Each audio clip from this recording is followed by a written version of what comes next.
Hello everyone, today we're going to be doing a special episode.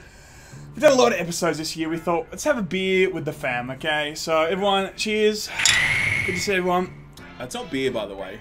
It's cider. Real men drink cider. Am I right, guys? Am I right, ladies? I figured out a way to record without any hands. You do have to be a boy, though. Today we've got a special episode for you today, guys. It's Laymen lounging while addressing attacked YouTubers, also known as Lua.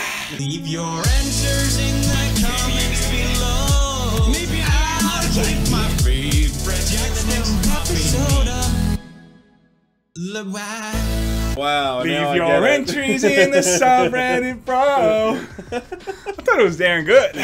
And that's enough of that. Yeah, that's enough of that, guys. So, look, we've been following the story of, the epic battle between PewDiePie and Vox. We talked about this a while ago. We're like, should we do a video on this? And we're like, nah, let it go. It's fine to beat up. Totally. But it's just kept fucking going. Yeah, I think and they're we're like, they're too deep now. Vox is too deep into this. They cannot get out of this. Okay, so why don't we go from the top, Ralph? Take it from the top. Two straight white males Tell offer support of white supremacists. Yes. Here we go, ladies and I'm gentlemen. looking forward to it. I hope you're wearing your uniform. Here I we won't go. say which one. What color?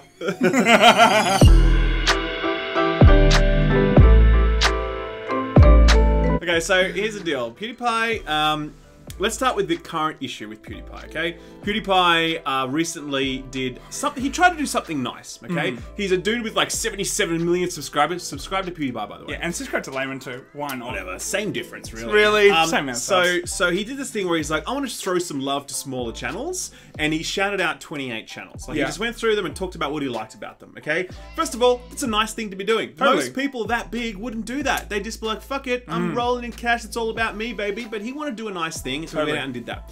One of the channels he promoted was ER. He does like anime reviews, but apparently it has all these like anti-Semitic jokes in it. Now, I haven't gone back through and looked at the whole catalogue of all that shit that he's ever done. And they're very lengthy videos too, so you can't expect someone... I mean, look, I think the community is very divided on this, okay? Especially... Pause, you're explaining shit. Sorry, Let's just Here we cover go. the basics first. Here we go. So ER's channel is controversial because it has lots of anti-Semitic humor woven into essays about different things, including an anime review, okay? PewDiePie said, oh hey, I like this anime review that he did. He does good essays, and I like this. Now, it's clear... Okay, it's not clear, but anyone with a brain, right? Anyone with a brain would look at this situation and be like, PewDiePie probably didn't go back and look through everything and see anti-Semitic humor and think, hey, it's a good idea for me to promote a channel that's clearly anti-Semitic, because like I'm not under the microscope all the fucking time. My entire life is like defined by the media's attempts to pull me down for the smallest one. I know what I'll do. I'll shout out what I know to be an anti-Semitic channel. Well, no, there's also I think it's also good to mention that the community is also quite divided on, is this edgy humor or is this individual anti-Semitic? Now, we can't really make that judgment. From what we've seen, it is extremely edgy stuff, you know? And I would say you'd definitely be within your rights to call it anti-Semitic. I wouldn't argue that fact, right?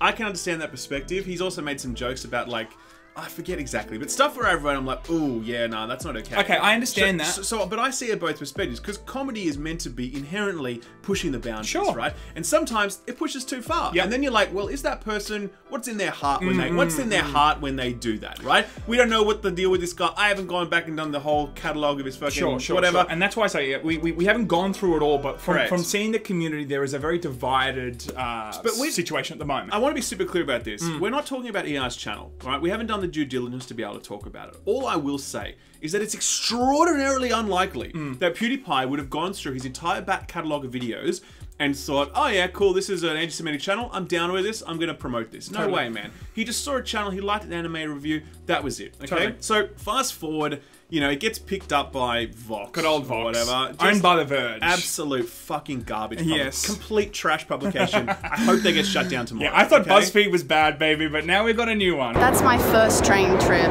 as a man spreader. I just feel like a monster. Are you some damn moron? So they pick it up and they're like, oh, PewDiePie's an anti-Semite. Okay, so they go through this and they're like, he shouted out this channel, therefore he's an anti-Semite. Therefore, he's pushing his legion of like 9-year-old followers, 14-year-old followers to you know alt-right and extreme extreme content. Now, this article they wrote, the first one was just insane because 29 times they used the phrase alt-right, and so that wasn't the first article. They wrote a follow-up article. Sure.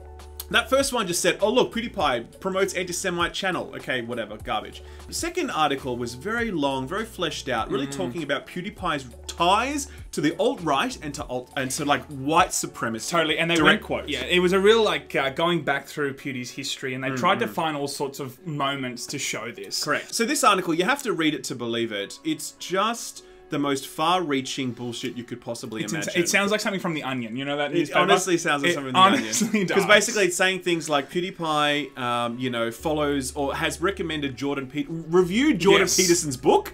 Therefore, he's alt-right. It says things like, this really left-wing feminist, right? Yeah. It says she's alt-right, okay? Apparently now. Everyone's alt-right. She's recently red-pilled or something. Yeah. Anyone that watches PewDiePie also, let's not forget that, is also alt-right. So if you guys watch PewDiePie like we do, man, we are alt-right to the core. We love it. So then they talk about white supremacy. And this is where it goes back to PewDiePie's like very checkered history. And we have to be straight up about this, Of course, he's made mistakes. He's no two ways about it. Lots of mistakes. Particularly when he paid some dudes over in India to hold up a sign saying death to all Jews. Sure. Now, a lot of people say, well, clearly he's calling for the extermination of the Jewish race. No, okay, that's dumb. Clearly he was trying to make a joke. It was a dumb joke. It was actually in bad taste. And on the video, the moment it actually aired, he did straight away apologize because he said, I did not even think that they were going to do that. Correct. You know what I'm saying? But everyone's like, nah, that's clearly anti-Semitism or whatever. Man, you should watch this clip from Curb Your Enthusiasm where they get this 6-year-old gay kid and he knits a Nazi symbol. I made you a pillow sham. A pillow sham. He made you a pillow sham. Look at this. Really nice stitch. This kid. What the? What? Where did you learn about this symbol? Larry taught me how to make a swastika. If Larry David can win an Emmy for that, then fucking PewDiePie can make the occasional off-color joke. Sure. I think that joke is in bad taste, don't get me wrong, but I think it's important to protect the rights of comedians to go too far sometimes. Do you know what I mean? And not say, well, clearly they're an anti-Semite, right? I agree. I think I think, you know, some of the best comedy that we've ever seen is always when it's just, you know, it's really pushing that too edge. far. Yeah, just a little bit pushing, you know? Correct. Like, without that kind of freedom to really kind of find the bounds, you know, comedy is kind of dead in the water. It needs to have that breadth of freedom. Comedy is constantly recalibrating society. Totally. Because it's teaching us what we are uncomfortable with, what we should feel ashamed of versus not, like what's safe to satire and what's not. Like, it really is such an important thing. And the moment we're like, no, that joke unacceptable and I'm gonna destroy you forever because of it, like, dude, this is just, you don't want to build a society where that's the case. Definitely, and I think that comedy can be a very, you know, important device in society that heals divides or, you know, brings people together, or it can kind of shed a light in a comedic way on a certain situation that can, you know, illuminate so many things. So I think that comedy and edginess is a must in society. There were things like when PewDiePie said the N-word. Okay, that fucking sucks. Okay, that wasn't great.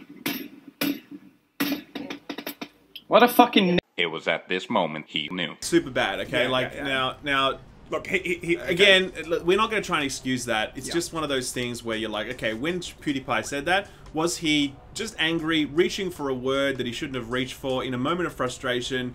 Or was it a case of he's actually a closet racist and it just bubbled out in that moment? Totally. No, man. This guy clearly does not live like a racist value set. That's not what he's about, man. Yeah. And was it dumb? It was fucking dumb. It was really bad. It was reprehensible, right? And he certainly was reprehensible in the community. 100%. And he owned it, he apologized, he moved on. Totally. Okay? Totally. All we're trying to say is, yes, of course, we understand and we're not defending that he's done some stuff in the past that is bad. But for sure, there is a difference between when he has done something that is clearly wrong and he's also come out and apologized. And then also crazy articles that come out that are so clearly trying to paint a narrative that is so stretched, by the way. Like, it's comical how they're trying to actually paint PewDiePie. So I guess the problem with this approach is that when you start labeling people like PewDiePie alt-right and white supremacists, you really suck all the meaning out of those words, because there are real alt-right people that are forming gangs on the streets and they're fucking beating up black people that they see, and they're like proper racist and proper hateful people, okay? And they're marching in the streets being like, we hate blacks, like just proper like fucking awful people. Soundbite that now, Vox. Just soundbite when you just said that's all you need. So life is going down. And then obviously within that, like white supremacy, you know, like it's always a problem in history. It's always been a thing. You know, you see it flare its ugly head, like with Charlottesville and all that sort of stuff. We had like back in Australia, July, the Cronulla riots Yeah, back of in the course. day, which wasn't really white supremacy per se. It was just like people being It was definitely like an ugly nationalism coming out. correct. Like, it was totally definitely. there. Yeah, So yeah, it's yeah. always a part of society, and it's hugely problematic. PewDiePie shouting out a fucking video that he liked is not him being like a white supremacist. Totally. Just because he likes Jordan Peterson's book and he follows Ben Shapiro on Twitter does not mean he's a member of the alt-right. He's a YouTube comedian that's cracking jokes and fucking mining for memes. And when you label him this way, you really, as I said, just debase the value of those important words. And it makes it much harder to apply them to people who actually deserve them. Totally. Because everyone's just like, doesn't take those words seriously Yeah, anymore. and I think that one of them, you know, if you watch PewDiePie's latest video on this, he does make a really important point. Media outlets are really in the decline. They're looking at people like PewDiePie and seeing how much influence they have. Now, he was purely speculating, but I really see a lot of truth in this. He has more influence than they do now. They're clearly, in my opinion, going after people like this, big targets, to try and take them down and to try and reinstate. Like, you can trust us. We're a publication. All you that can't kind of trust stuff. him. Yeah. But in reality, it's completely backfired. It's built PewDiePie's image up in so many ways. Number one, he seems more grounded than ever, for God's sakes. You know, he's always been grounded, but like when you're faced when you're faced with these kind of with ridiculous accusations, of course it makes the person look even more grounded. He looks like a voice for the community. He looks like a voice of reason. Like, he's like a 26-year-old dude that's like the most mature person in this whole fucking conversation. Because like he's the one that's just like, guys, is this real life? You know what I mean? Like, it's just, and it's really sad for me to see so many people, you know, carrying on Twitter saying like, okay, so for example, there's this recent person from the massive employee, right? And, you know, she's like, we have to end his career. Now, full disclosure, I have a lot of friends that work at Ubisoft. I go way back with that studio. So when I read this tweet, I'm like, that's a shitty tweet, man. I don't like that. And then, like, it was rumored that she was fired. Because she took the, off her description, she's no longer working there kind of thing. Who knows? Maybe she just got a good speak. Maybe they spoke to her and they were like, hey, look, you know, don't do this shit. Who knows? I was happy that she was not fired, because I don't believe that she should have been fired for a tweet like that. You know what I mean? Like, that's her opinion on things. But there's other people that I've seen carrying on, you know, just really talking about the idea that objectively, without question, PewDiePie is 100% a racist, anti-Semite, white supremacist that is marching people towards this sort of like racist tune, you know? And it's so disappointing to see the degree to which people are willing to push this line without just looking at, well, who is this guy? What's going on? Like, they just don't understand the basic facts associated with any of these previous stories, and they cling to these headlines. I think it's disappointing to see how dumb people can be. Do you know what I mean? 100%. Like, let's just call it how it is. Like, people just jump on the hate train, do little to no research into the character, that they just want to like spray onto social media and say, hey, this guy's an anti-Semite, this guy hates everyone. You know, like, most of these people have no idea. But again, that has worked in PewDie's favor so hard, because all of the community that watch PewDiePie on the regular will know that, of course, nothing that has been said is true in any way, shape, or form. About this Vox thing. About the Vox thing, I should say. It's utter madness. And it just makes everyone getting on Vox's side look like a complete moron. And it really, like, and as I said, like, I'm surprised that we haven't been like called alt-right at this point. I can't wait for Vox to be like, Laymen made a video. They're not happy about Battlefield 5 not being accurate World War II. They must hate wham. And I'm like the biggest left-wing like cuck. I 100% am. Like, I own it, man. You just, anything you want to talk about, I'm left of center. I 100% own that, okay? But it's so hard to be left of center when so many people on the left are carrying on like this about something that is so just based on garbage. Oh, we got a call coming through. Sorry. Oh, it's Andrew Wilson, lol. That's right. Oh, it's from the Vox. Hello. Yes, I would like to buy shares in your publication. I think it has a big future. I think it's sticking around, people. That's right. No, but as I said, I really identify as left of center, and I really think there's a spectrum there. There's a spectrum, of course, and these people are just like on the crazy town spectrum. You know, just like right and left. Of course, there's a spectrum on each way. Yeah, course, definitely. You know, and it really sucks. But anyway, I guess the takeaway from this video is PewDiePie is not alt-right. He's not a white supremacist. He's a fucking comedian, and he's made some jokes. Some of them have been really shitty. Some of them have definitely been in the bucket of, like, racist humor, okay? But PewDiePie is not a racist, right? He just doesn't live that way. Sure. And he's not trying to convert everyone to racism. Yep. And all the attempts that the media is taking to, like, bring him down, it's just making him stronger. Like, he's gaining, like, 150,000 subs a day right now. There's two things going on here. Number one, Vox has lost all credibility, and it's damaged, you know, the media industry as a whole in terms of how much we can trust them. I will never click on them ever again. And never again. Fuck that rag. And only if they allow comments, then I will. Just to, like, be like, you guys are absolutely pieces of, you know what. And the second thing... Were you about to make a racist joke then, never. The second is, of course, yeah, you're right. With Pewdie now, it's just made him 10 times stronger in so many ways, and the community is completely behind him. Yeah. There's no way that this is going to end other than Vox is going to lose. They're going to lose all credibility, and I hope The Verge is like, hey, Vox, by the way, you failed. Yeah. Anyway, thanks very much for watching. Chill discussion chat. We've probably only got 1 or 2 videos left in us for the year when we're wrapping up. We've got something very special planned for the end of the year. Well, we don't know that actually because he might fail out. No, trust me, we've got something special planned. But until that time, subscribe to PewDiePie.